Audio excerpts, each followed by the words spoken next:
Mau donasi tanpa modal? Klik subscribe. Dengan memberikan satu subscribe, Anda sedang mendonasikan satu semangat untuk konten kreator ini terus memberikan karya. So, kenapa nggak subscribe? Kenapa nggak subscribe? Welcome back ke The Big Casino episode yang kesekian. Jadi di video kali ini saya akan membahas soal kenapa investasi saham adalah investasi yang terbaik. Kenapa nggak properti, kenapa nggak dolar, kenapa nggak emas, kenapa saham?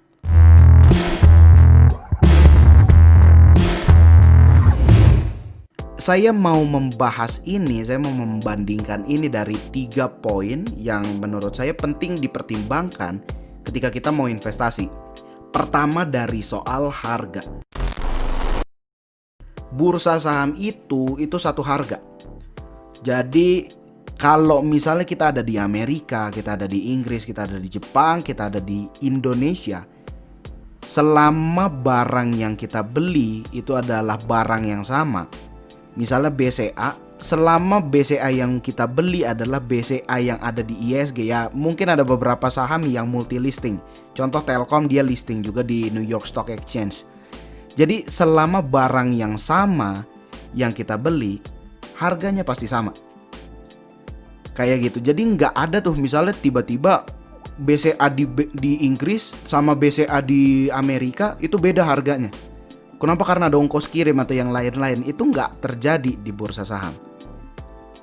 Kayak gitu. Sedangkan di tempat lain, di investasi lain, contoh properti misalnya, contoh juga emas, walaupun dengan spesifikasi yang hampir sama, dengan posisi yang sama, atau bahkan di kompleks yang sama, itu harganya bisa berbeda.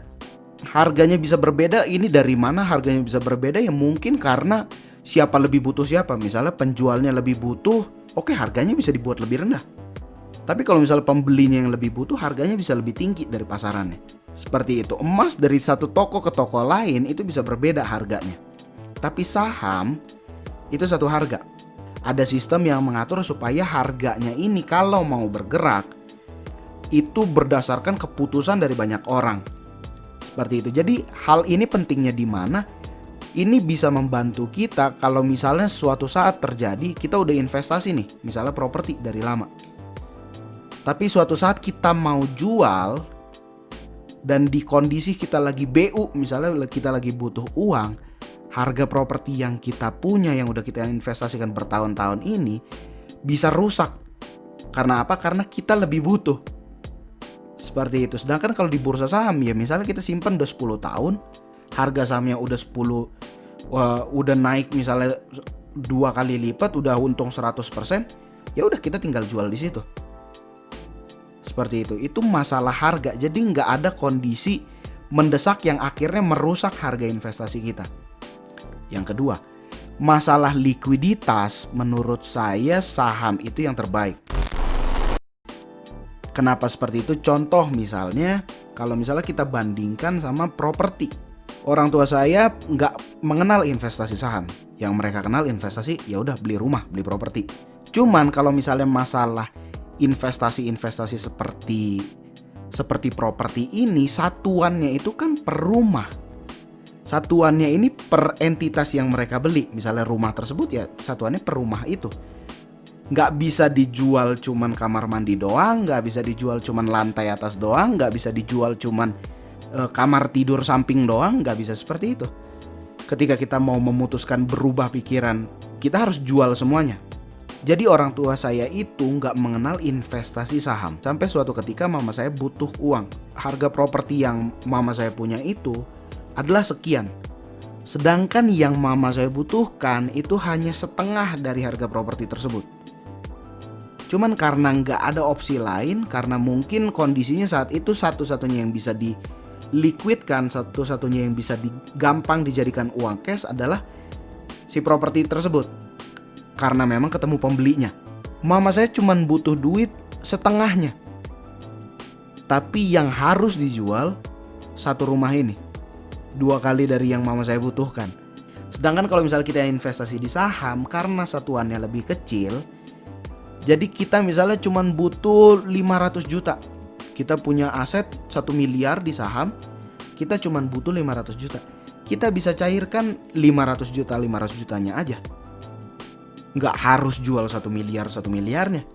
Karena apa bisa seperti itu? Karena memang satuannya, ibaratnya contoh taruhlah satuan terbesar gudang garam.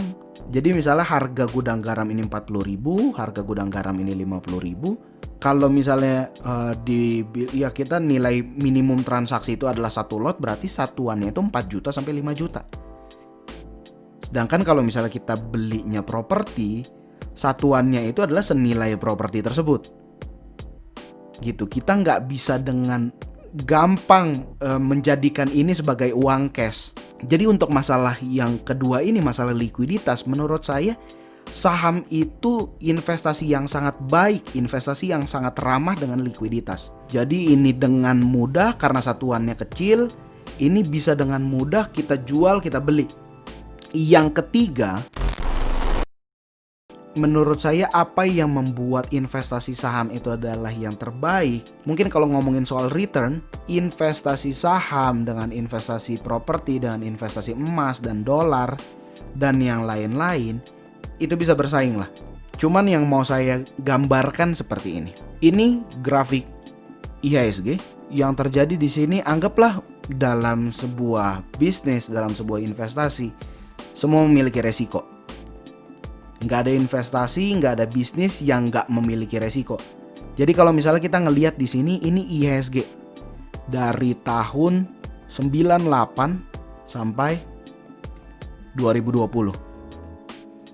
Oke, jadi ini IHSG dari 98 sampai 2020. Oke, ada kejadian yang cukup mengerikan di tahun 2007 sampai 2008. Di sini, di kondisi ini bursa saham jatuh sampai 61%. Dari 2.800 sampai 1.190. Sampai 1000-an. Dari 2.800 sampai 1.100-an. Ini IHSG. Anggaplah kita orang paling bodoh yang ada di IHSG. Anggap kita sama. Oke, bisnis memiliki resiko, investasi saham juga memiliki resiko, investasi yang lain juga memiliki resiko. Anggaplah kita orang paling bodoh yang beli di 2.800 dan tepat ketika kita beli, misalnya di sini tanggal 7 Januari, tepat sehari setelah kita beli, bursa saham rontok sampai 61%.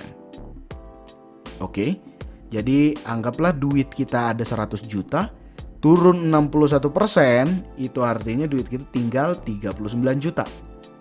Itu kita orang paling bodoh di bursa saham. Tapi kalau misalnya kita ngeliat berapa lama dia bisa balik ke level semula, oke. Di sini dia udah balik ke level semula. Di tahun 2010, Maret 2010, kita orang-orang paling bodoh, kita orang-orang paling tidak beruntung di 2008, itu udah BEP. Dalam waktu 2 tahun, dari 2008, awal 2008, sampai Maret 2010. Itu cuma 2 tahun 3 bulan kita balik modal.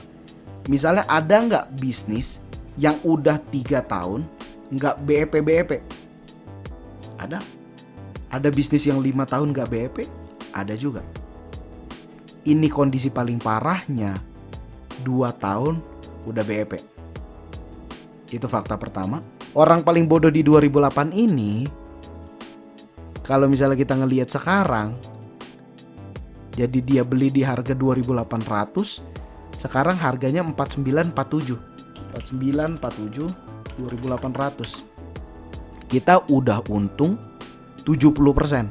Jadi itu yang mau saya tekankan, even orang paling bodoh pun possible untuk bisa tetap mendapatkan profit di IHSG. Jadi itu kondisi terparahnya IHSG. Kita orang paling bodoh yang kena kondisi paling parahnya IHSG, cuman 2 tahun kita udah BEP. Itu yang menurut saya kena dari 3 pertimbangan ini, dari soal harga, dari soal likuiditas, dan dari soal return. Kenapa bursa saham adalah investasi yang terbaik. Oke, itu aja untuk video kali ini. I hope you like it. Kalau misalnya kalian sendiri, kalian lebih suka investasi apa? Emas, properti, atau saham? Please tuliskan jawaban kalian di kolom komentar di bawah. And see you in next video. Bye.